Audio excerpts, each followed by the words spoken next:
Hello, people. Welcome to Main Event Boxing Talk, and I'm here with my co-hosts Eric and Tom. Hello, Eric. How are you? Doing great, Nathan. How are you doing? I'm good. How are you, Tom? I'm feeling very well indeed, and I hope you are too, both of you. Yes. Right, let's kick off. Dillian Whyte could be given the WBC world title without fighting Tyson Fury. My take on this is they're saying that Fury will be upgraded to the franchise champion, which has no mandatories and you can't lose it in the ring. And Dillian Whyte could just be given the WBC full title or the secondary title without having to fight for it. What do you think of this, Eric? I mean, it's kind of a gift. It's a gift, you know. He didn't technically earn it. He didn't win it. I know we'd all like to see those two fight. I think they have similar styles. You know, they like to press the action. They like to bring the fight. So, you know, it's a gift for Rap. That's a gift. That's the gift. That's the way I see it. He owns the WBC interim title. What do you think, Tom? Well, I mean, today it was announced that Whyte was going to sue the WBC, which I think is a very bad move. You know, I happen to know, as you know, some people there and how they feel. Well, not so much how they feel, but just observing how they operate. And first of all, he was offered an elimination fight by the president of WBC, which he turned down. And that was a problem right there because it was disrespectful, but it was also something he should have done to put himself, you know, he became the mandatory, but not the, I think it was not, he was the #1 contender, but not the mandatory, something like that. But if he goes ahead and sues, he's never going to get a shot at that title. What's going to happen, they're going to make Fury, like you said, the franchise champion, and then he's just going to have to hang around and fight who's ever available if they still want to sanction him or have him in that organization. I think he's doing himself a very big disservice, and he's not going to get anywhere. He should keep his mouth shut and just accept the belt they're going to give him. That's better than nothing, in my opinion. Well, you know, I think he needs to fight is what it is. I think he needs to make himself more marketable. I think if he gets that belt, he should have a few good fights. And then after the smoke clears, he'll be the next guy to fight either Joshua or Fury. But what they need to do is they need to say, look, you don't sue us, we're going to give you the WBC title and upgrade him and you get on with it. You either accept it or you don't. Do you know what I mean? That's what should be the situation. Yes, but at this point, if he brings a lawsuit and tries to force the fight, they're just going to elevate Fury, and that's the end of that. And then he's going to have to spin and probably never get a shot at it. And he'll lose his interim belt because he'll be stripped of it, and then he had the chance to fight Manuel Charr for the WBA belt. He had the chance to fight to be a WBC champion, which he will be if he keeps his mouth shut. But he's not willing to play ball, so I guess. I think if he goes through with this, he's done with the WBC, and definitely. He'll never get a shot at either one of them. He already fought AJ and lost by knockout. So what's left to prove there? Getting Tyson Fury, you know, he could talk all he wants, but right now he's talking. He's not fighting. He needs to fight. That's the bottom line. He needs to be impressive so that the public will demand him to be in the ring with Fury or AJ again. Right now, he's just flapping his jaws. It will get him nowhere, and suing Mauricio and the WBC is ridiculous. Hey, Nathan. Right, we'll move on to our next thing. It's been discussed that Dillian Whyte might actually be fighting Wilder for the interim belt, supposedly. But obviously, that's just, we can dispel that now. Did anybody watch the Kevin Johnson Marius Wack fight? Because this was the boringest fight I'd seen. I watched it. Did you watch it, Eric? I got through about 4 or 5 rounds. Did you fall asleep? I mean, it was hard to, you know, keep attention if that's what, I mean, it was difficult. You know, one guy who was just stationary, so many words, you know, throwing jabs. The other guy was just trying to do a little shoulder roll thing, you know, and like you said, it was hard to stay awake, you know. Right. I don't see either of those guys. I don't see either of those guys competing on a very high level. Big men, you know, especially Wake, but they, you know, Marius Wack is now like a high-level journeyman. Kevin Johnson is a journeyman. He's lost like 15 fights. He fought Vitaly Klitschko for a world title about 10 years ago.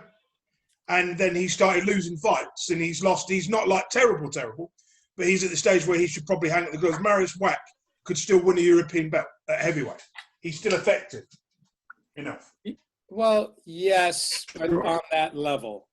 European, but not world anymore. He was at one point, but when the division back in 2010 was weak, as we know. Right. And he'll never survive any of the top guys. No, because he's already been beaten by Dillian Whyte, and Dillian Whyte was about 2 stone overweight. What were you saying, Eric? No, just watching the little bit I watched, I just don't think he's athletic enough. You look like someone like Tyson Fury, who's a big man, and he moves. I mean, the high-level guys, they move their body, in so many words. This guy was very stationary. Understandable because he's big, but there were no angles. There were no, it was ones and twos, against someone who was trying to catch punches and roll them. So the high-level guys, the Joshua, the guys that can move around, and someone like Tyson Fury, he can move that big body. This guy was very unathletic and stationary. Kevin Johnson is 40 years old. He's been a journeyman for the last 6 years. Marius Wack is 40 years old. He's had his world title shots like 8-9 years ago. And so both these guys are at the stage where Evander Holyfield was about 10 years ago. Very low level. I got you. Wake showed it. Wake definitely showed it. I think Dave Allen would have a shot of beating both these guys, to be absolutely honest. That's how bad they are. I agree. Right. Right, we'll move on. Did anybody watch the Shakur Stevenson Carabello fight? This was a non-title fight for the super featherweight belt, a non-featherweight. Yes, I did. What did you think, Tom? I did too. Sorry, what did you think, Eric? I think it's like you said. The fight went 6 rounds, and it should have gone 3. I wonder if Shakur has I want to call it the Lomachenko syndrome. Lomachenko is arguably my favorite fighter in the game right now, but like Teddy Atlas says, he has no hydrogen on his punches. His accuracy was very impressive. Couldn't say enough about it. He was pinpoint for 6 rounds, just target practice. But did he even hurt? I'm not sure if he hurt the other guy. He did. The body shot. The body shot was amazing. That was.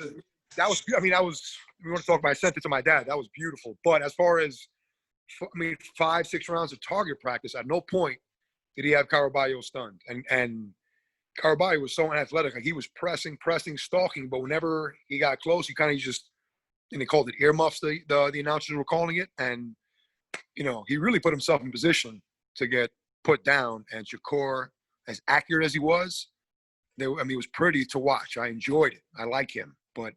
He's 22 years old. He's only been pro for 3 years. He won a world title within 2 years, and that's pretty impressive. So my question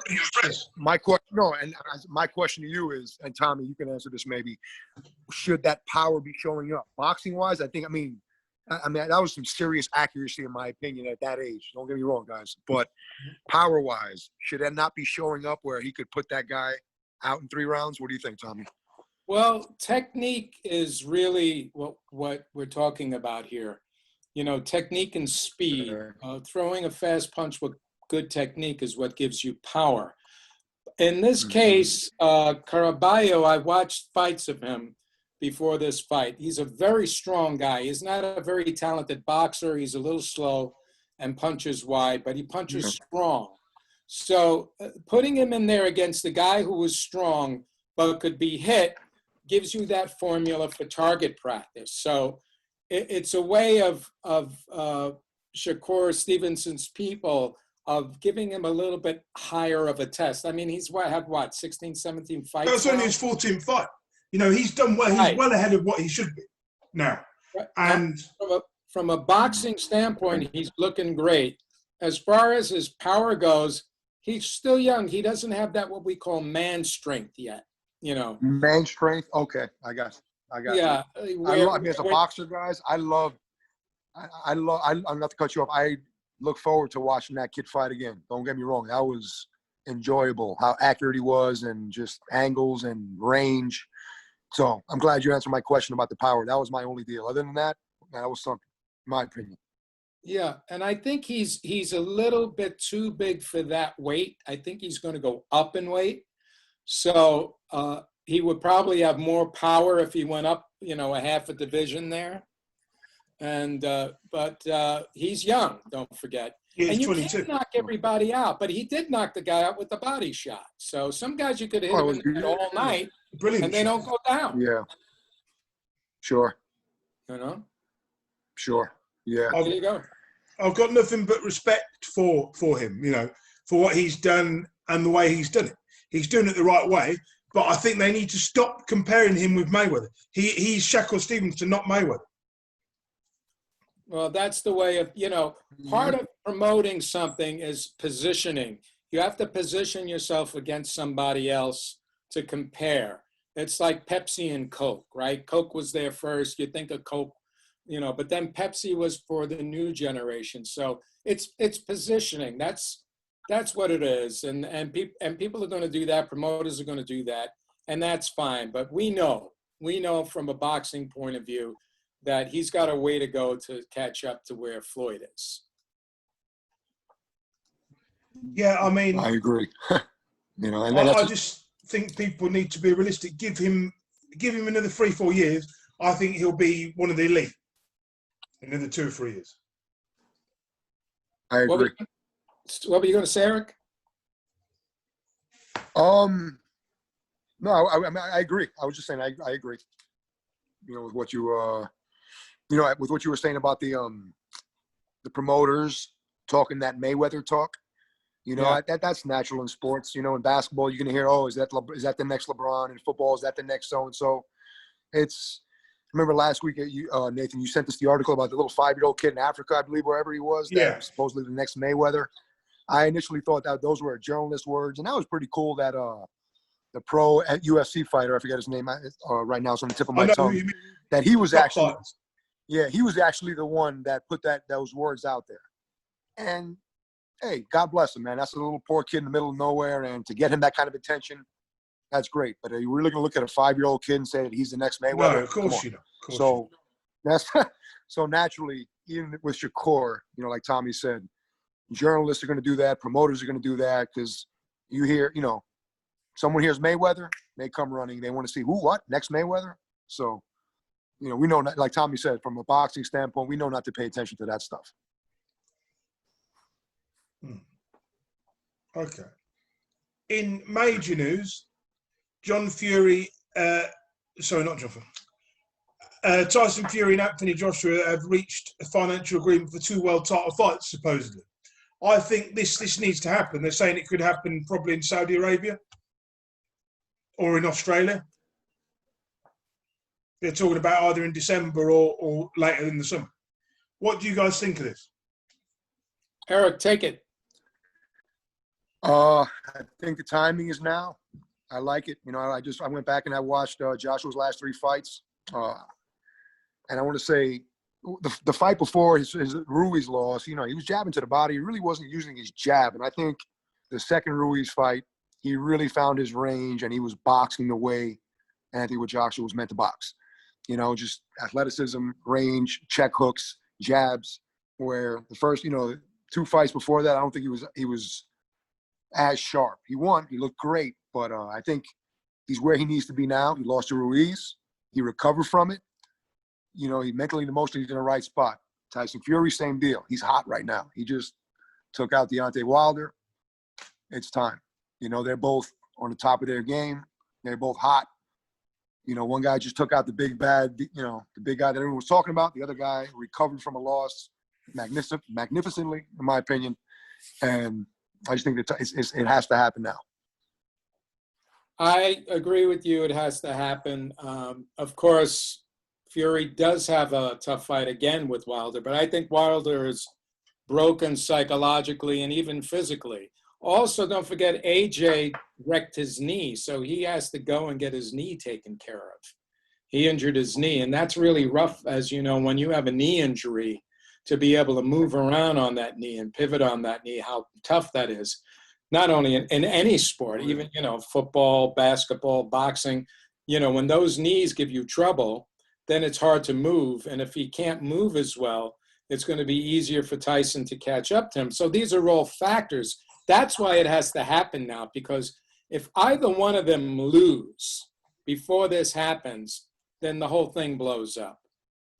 It's going to, they're going to lose the gate. The gate's going to go way down. So Fury's got to get past Wilder again, and then AJ has to recover. He's not going to be able to have that mandatory against Pulev.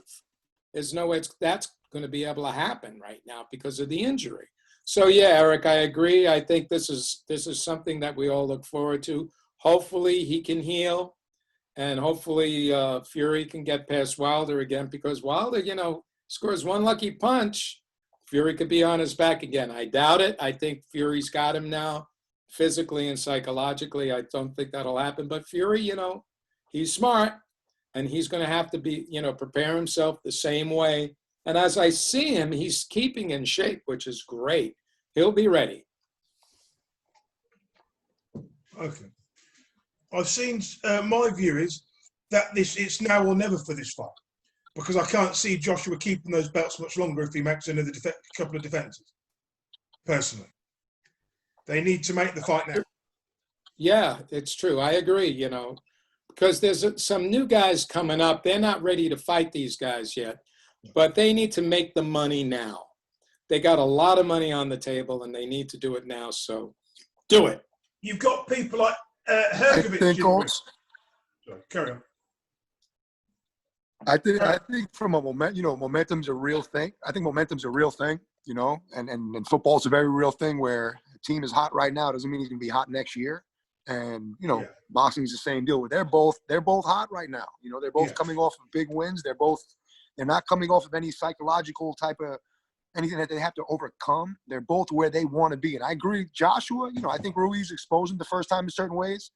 He's as athletic as he is. I'm not sure if he has that dog in him the way the Furies and Dylan Whites do. And, it has to happen while he's on the top of his game. Because like you said, Nate, how much longer does he really hold on to these belts? And I just, in the first Ruiz fight, I think I saw something in him that he can be had. The problem with now is that you've got people like Filip Hergovich, Daniel Dubois waiting in the rings. In about 2 or 3 years, Hergovich is going to be a world champion. And Joshua's reign and time at the top will be over. And all these guys are coming up. I tell you, Hergovich, have you ever seen Hergovich fight before? I've seen highlights. I haven't seen any full fights. He's a bull. I'm sorry, continue. He reminds me of the young Vitaly Klitschko. He really does. He's that good. I believe he will win a world title. I think from watching a couple of his fights, which I watched about a month ago, very strong, very hard puncher, compact. He needs some more seasoning, in my opinion. He needs to close his punches a little more. He was fighting guys who were slow and not as strong as him. He needs to have more. He needs to work on a few things, throwing his punches straighter and cutting off the ring a little better. But he has a load of power. He has the killer instinct. Yeah. He better not be rushed too soon, because, a good headhunter will take his head off. But talking about this fight again, I believe Fury's gonna knock Joshua out. I think he's going to do him some serious damage. I think he's going to break Joshua's height. He's going to break him down, and he's going to stop him within 6 rounds. Imagine he did that to Wilder, a man who hits double the punching power of Joshua, and yet he made Wilder look like nothing. What's he going to do to Joshua? Well, okay. I agree. I'm not going to put a round number on it, Nathan, but I saw Joshua, regardless of how Joshua recovered, I still saw him struggle with a smaller man, in Ruiz, and the confidence that Tyson Fury must have gained just, in his last fight. I could see Joshua struggling with it. the dog that Tyson Fury has in him, I haven't seen it in Joshua. I see athleticism. I see talent. If you get knocked down, Tyson Fury, if you knock him down, he'll get back up and he'll make you pay. Like he did, when in the first fight of Wilder, he was only at 60% of what we know he's capable. I knew watching that fight, he wasn't in shape in the first Wilder fight. He wasn't in any kind of good shape. In the second fight, he came back with a new mentality. He joined up with the Kronk gym. He came out, he went all guns blazing. He took it to Wilder, and the only way you beat a bully is by taking it to him, right? I knew. He's a cerebral fighter. Yeah, Tommy, I'm sorry. No, you're right. I agree with that. But I knew, and I had said this before the fight when we had previous podcasts, that he was taking the Wilder fight too soon. He needed at least two more fights, I believe, before he got in the ring with Wilder. He wasn't in the best shape yet. And that showed. But for 8 rounds, he gave him a boxing lesson. It was because of the knockdowns he lost. But he's the only guy I've ever seen get up from being hit like that by Wilder and come back and push Wilder back. I've never seen before. So I knew going into the second fight, he had 2 more fights and he had the bad cut in the second one. But I knew he was going to be ready. And then when he changed trainers, that was a smart move. Anyway, right now, I don't think he's beatable. Anyone's beatable. Anyone's beatable. All it takes is Joshua to hit him. Don't forget, Joshua has the power to get him out of it and stop him brutally. And vice versa. It could be over. And vice versa. Yeah. So this fight could end up with Fury knocking him out in 5 rounds. It could go to points and be a split decision. But in the back of my mind, I'm thinking this could be a split decision fight, where it's like a very close fight. I don't think Joshua's going to have to go for it in this fight. He can't let Fury box. If he lets Fury box, he's already lost. He's got to try and take him out if he can, Even if it means getting knocked out. However, I agree with that. However, don't forget, he's 6'5", Fury is 6'9", and has a longer reach. Yeah. If he's going to be trying to come inside, he's going to run into that jab. Okay? He's going to run into that jab, and he's going to run into right hand. So it's going to be a tricky thing, and it depends on his knee. But Fury, his chin isn't any better than Joshua's either. His chin ain't that much better. But the difference is Fury seems to have these magical powers, like the Undertaker. I don't know how he does it or where he gets it from. But how did a man who weighed 28 stone, snorted cocaine, and ate all that food managed to show Wilder up like that? It's kind of shocking, isn't it? When you look at it, he was out the ring for nearly enough 3 years. Well, Eric, you know this as well as I do. It's also mental toughness. Yeah, and that's Tyson Fury, I think, is on his own level in that regard. There's something about him that's grittier, that has more dog in him. You're gonna, as a kid say, you're gonna hear me say that. Kind of when Dylan White fought Joseph Parker, you sent us those fights to watch. Remember, Nathan? Yeah, and great fights.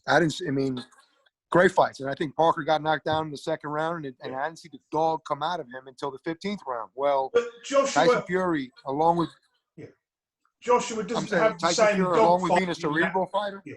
Dylan White has that mentality to come back at you like a bull. Yes. Joshua doesn't have. He hasn't got the same fight that White's got. Exactly. And he never has. Exactly. And exactly. That's exactly what I'm seeing. Tyson Fury has that. He's a cerebral fighter. And, you said something before, Tommy, about how if Joshua presses the action, he's going to run into that jab. Joshua really puts his face in there to be jabbed, if you ask me. Like, if you look at his last 3 fights, he does. Yes, he does. He does his little shoulder roll type, not shoulder roll, but that's his positioning. And it's like, wow, someone like Tyson Fury could really expose him with the jab. But the reason why Tommy, I don't think he has to. I don't even think he really has to press. I think that's just Tommy. Naturally, that's his style to where Tyson Fury can jab him up all night. What do you think? I think if he's at the top of his game, Tyson Fury, if we look at the fight he had with Klitschko a few years ago, you can see how he handled Klitschko. And Klitschko's fight with AJ was very close. It was very close. And and Yeah. I think he's going to be strong. I see him winning at least the decision or by a TKO. But It's always possible. I know you want to say that, Nathan, but it's always possible that possible. AJ could get in there and unload because Yeah. he also has that power, but I don't know. What I think is going to happen is in the first 4 or 5 rounds, Joshua will win them. And then somewhere out of nowhere, Fury will launch something and Joshua will get hurt. He'll get stunned and then he'll get stopped. So Joshua what I'm saying, the rounds will be close, but I think Fury will do enough to where he can stop Joshua. Because I don't think Joshua's stamina is as good as Fury's. That will be his undoing. It will be his stamina. If he comes in like he fought against Ruiz, he'll have more of a chance. But I just don't. I think Fury's too smart for it. He's going to get inside Joshua's head before the fight even happens, right? He's done that. He's so good at doing that, Fury, getting in people's minds. Well, he definitely got into Wilder's head. Oh, hell yeah. See it. You could definitely see it. Yeah, that's the other side. See, this is what I mean, and I'll say it again, and I've said it many times. We don't care about the titles. We just want to see the titles have become meaningless. We just want to see the best guys fight each other. I want to see the matchups, right? Right. Sorry? You know, I want to see the matchups. I like to see we well-timed matchups. You know, it's different. Like in certain, in football or any other sport, you have set seasons. The games are going to be played when they're going to be played. It is what it is. Rain or whatever. Boxing, you have so much negotiating behind the scenes. I like to see well-timed fights. Pacquiao Mayweather was, it was years late, and we could talk, plenty of other examples of that. But this has to, we don't have to repeat ourselves. But I like well-timed fights, and right now the timing is right. Look, we've never had the heavyweight division so good since the 90s. We haven't had it this good. You're never going to have a time where you've got all the belts being held in Britain, are you? You're never going to see that. This is a unique time for British boxing, for world boxing. Yeah. And it's never going to happen again. Well, that's not necessarily true. I mean, you guys turn out great fighters. But what I'm talking about, two guys that are this good at the same time. Like you had Frank Bruno, who was good at the time, and then you had Lennox Lewis. But Bruno was towards the end of his career. But it's a special time. Two top British heavyweights that are similar age being world champions, being that world elite, being at the elite. Well, you're talking about heavyweights, but you had Nigel. Yeah. You're talking about heavyweights, but you had Nigel Benham, that other great British fighder who. But they were super middleweights. Right. So, yes, but I'm talking about at heavyweight. You've had great fighters, Look, we had Lennox Lewis. Lennox Lewis is a different league to these guys. Yeah. Nathan, I totally get what you're saying. That you have to appreciate having two heavyweights at the top of their game, both being from Britain. That doesn't happen every year, every 5 years. Look, in Britain, I get it.